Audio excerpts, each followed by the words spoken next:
شروع اللہ کا نام لے کر جو بڑا مہربان نہایت رحم والا ہے۔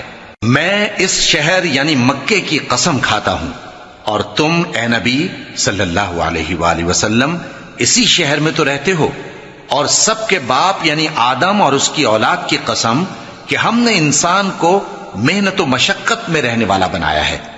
کیا یہ خیال کرتا ہے کہ اس پر کوئی قابو نہ پائے گا؟ کہتا ہے کہ میں نے بہت سا مال برباد کر دیا، کیا اسے یہ گمان ہے کہ اس کو کسی نے دیکھا نہیں؟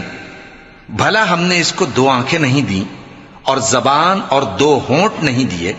یہ چیزیں بھی دیں، اور اس کو خیر و شر کے دونوں رستے بھی دکھا دیے، مگر یہ گھاٹی پر سے ہو کر نہ گزرا۔ اور تم کیا سمجھے کہ گھاٹی کیا ہے؟ کسی کی گردن کا چھڑانا، یا بھوک کے دن میں کھانا کھلانا، کسی رشتہ دار یتیم کو، یا مٹی میں پڑے کسی نادار کو۔ پھر ان لوگوں میں بھی شامل ہوا جو ایمان لائے اور جو صبر کی نصیحت اور ایک دوسرے کو مہربانی کی تلقین کرتے رہے۔ یہی لوگ اچھے نصیب والے ہیں، اور جنہوں نے ہماری آیتوں کو نہ مانا وہی برے نصیب والے ہیں۔ یہ لوگ آگ میں بند کر دیے جائیں گے۔